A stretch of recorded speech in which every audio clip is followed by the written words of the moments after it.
Hello and welcome to Mr. Quickest Teaches. I am Mr. Quickest. In this lesson, I'll be analyzing Lochhead's poem Storyteller. This poem is part of the 15 poems in your GCSE or IGCSE anthology. This analysis, right, is part of a course in which I've analyzed all the 15 poems in your IGCSE or GCSE anthology. The course also contains predicted questions for all the 15 poems. So each of the 15 poems have their predicted questions, and also sample A star or grade 9 essays. So the sample essays help you to know what to include in the introduction, what to write in the body, how to use conjunctions, what to write in the conclusion. Because you see, sometimes students have a fair understanding of the poem, but then they are unable to write essays that meet good grades or make them achieve like good grades. Now you can gain access to the course for only £5 a month. That's £5 a month for all the analysis and also predicted questions and sample A-star grade 9 questions. Or you can also buy the entirety of the course for a year for £45 a year. That means you get to save £15 in or 3 months or subscription. So that's about 25% for a year. So again, the course is very, very good. So you can subscribe to it to gain access. Now, additionally, if you need help in any of the other components of the English literature, so the drama, the unseen paper, the prose, or even the poetry as well, you can sign up to our tuition services, where we do not only provide help in group settings or we only in group settings, but also one-on-one sessions as well. Now, the thing is that when you sign up for our tuition service, the first lesson is a free lesson. It's a trial lesson essentially. So you can join it. If you like it, you can stick and stay. If not, you look for other options without any questions asked. Now, additionally, we provide tuition for the other subjects in your exams as well. So, English language, geography, history, sociology, math, and the sciences as well. So we provide tuition as well. And like I said, the first of each of these lessons in any of the subjects is a trial lesson. Now, if you want to reach me directly, maybe you have an inquiry or something you want to ask, you can send me an email. You can send the email to mrq@mrquickestteaches.com, or you can also send it to mrquickestteaches@gmail.com, like you see, displayed on the screen. So let's begin our analysis.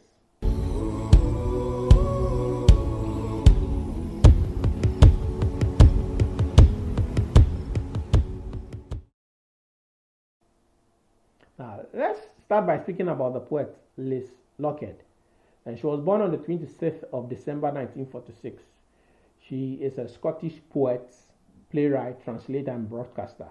Now, between 2011 and 2016, she was the marker or the national poet of Scotland and served as the poet laureate for Glasgow between 2005 to 2011. She was also a teacher as well, but he says that she was very, very terrible at it when she taught school in high schools in Glasgow. That's like a brief note on Lochhead. Now, this is the poem. In terms of the summary of the poem, the speaker tells us about this storyteller who tells very fabulous stories in the kitchen. And the stories are useful because it allows people to carry out other actions. In terms of a deeper meaning, I think the poet is just trying to tell us the importance of women and how they hold society, and how they're able to tell the stories of life from one generation to the next. That, I think, is like a deeper meaning of the poem. Now, let me begin my analysis by reading the poem. Storyteller, Lochhead. She sat down at the scout table in the swept kitchen beside the dresser with its cracked delft, and every last crumb of daylight was salted away. No one could say the stories were useless, for as the tongue clacked, 5 or 40 fingers stitched. Corn was grated from the husk, patchwork was pieced, or the darning done. Never the one to slander her shiftless, daily slobbering or spotless, no matter whether dishwater or tasty was a soup. To tell the stories was her work. It was like spinning, gathering thin air to the singlest, strongest thread. 19 should have us waiting, held breath for the ending we knew by heart. And at first light, as the women stirred themselves to build the fire, as the peasants' feet felt for clogs, as thin grey washed over the flat fields, the stories dissolved in the wall of the ear, but they hung themselves upside down in the sleeping heads of the children till they flew again in the storyteller's night. Now, the poem opens with the use of the small letter S, and that's an example of poetic license when a poet does not follow the conventions of formal English. So that should have been capitalized. The word S and S should have been capitalized, but we see here that the poet uses the small letter, and I think the poet uses the small letter to show that she's not being extremely formal, and I think she does that because the female persona in the poem is also not extremely formal, so she's trying to mimic her of sorts.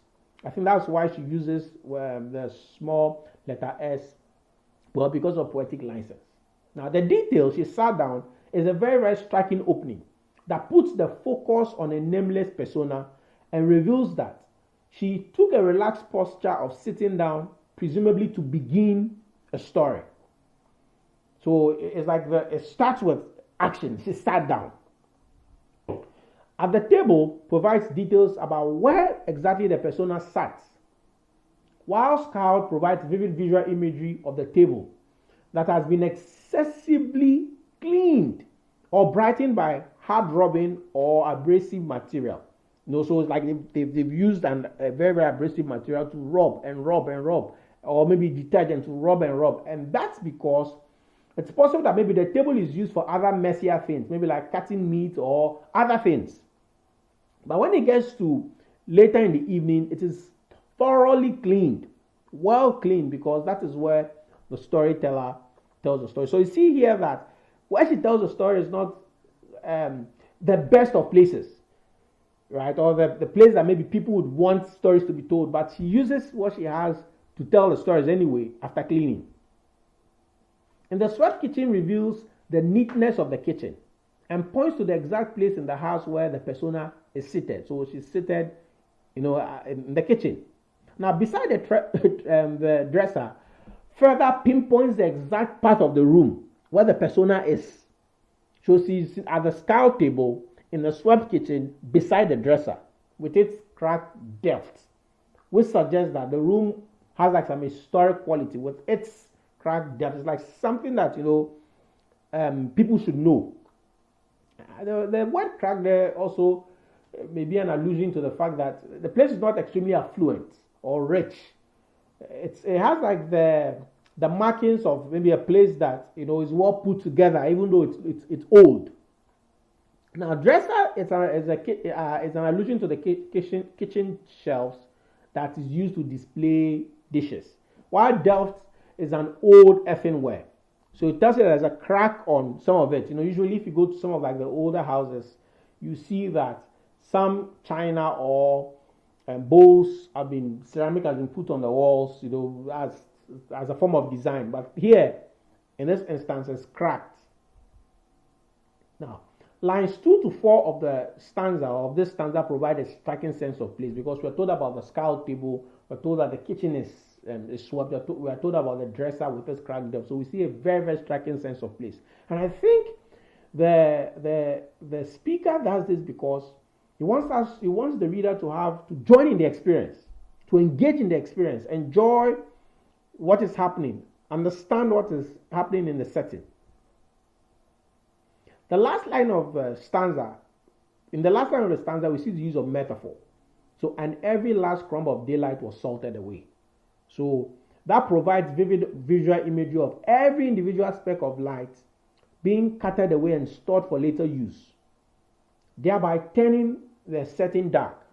Now, salted away means scrupulously stored. Scrupulously means that carefully, with attention to detail. So it tells you that every last grain of daylight was taken out. Now, the detail and every last crumb of daylight was salted away also strikingly creates the impression that Seeing the readiness of the storyteller persona, nature, that's nature, removed all the lights to make the setting conducive for the story to begin. And you can see that, for example, when you go to a cinema and then they're about to begin the movie, we know that the lights is usually dimmed or put off. So here, there's this sense that there's a cinema kind of feel to it where all the lights are turned down so that the storytelling can begin.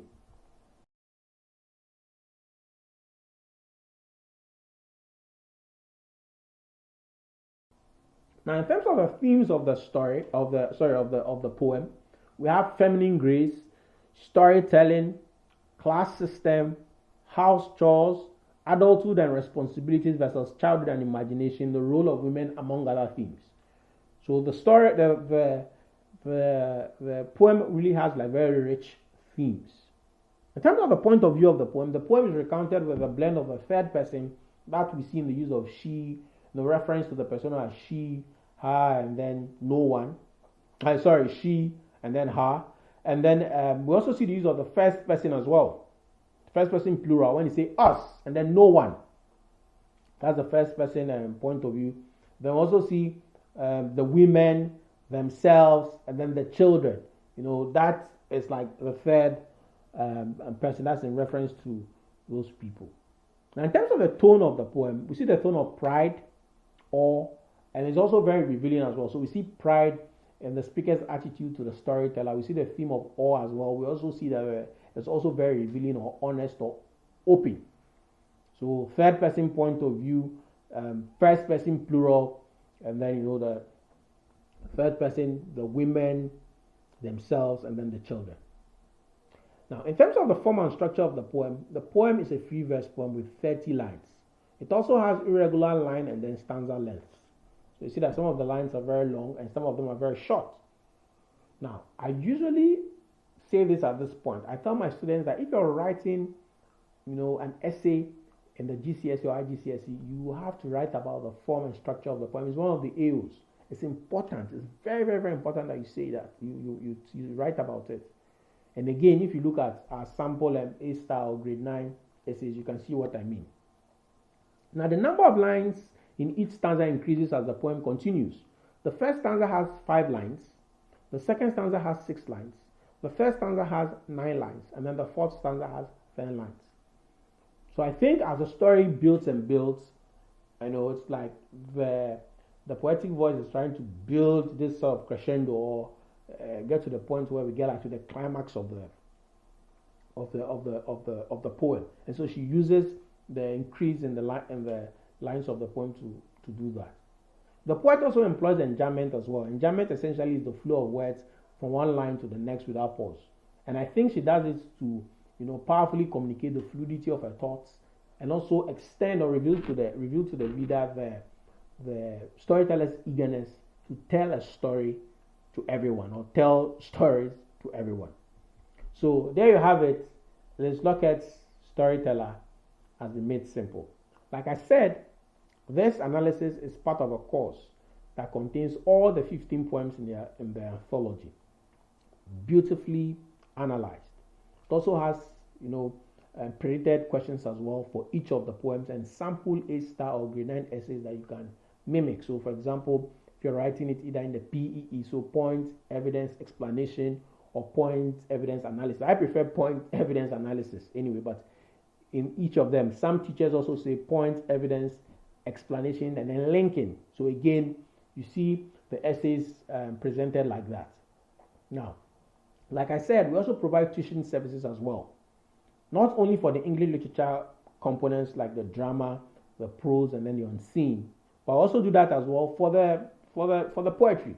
So if you need tuition services, either in group sessions or one-on-one sessions, you can sign up for our classes. Now, additionally, right, we provide tuition in the other subjects: English language, geography, history. We provide tuition as well in the sciences, math, the other subjects.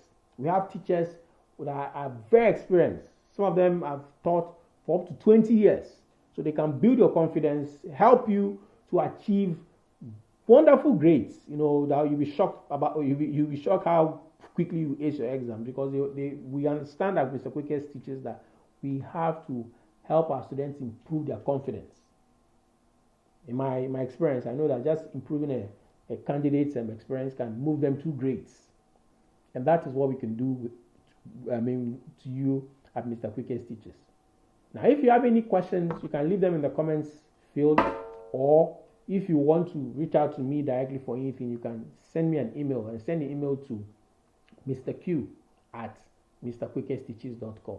That is Mr. Q at mrquickestteaches.com, or you send the email to mrquickestteaches at gmail.com. So thank you for joining the analysis.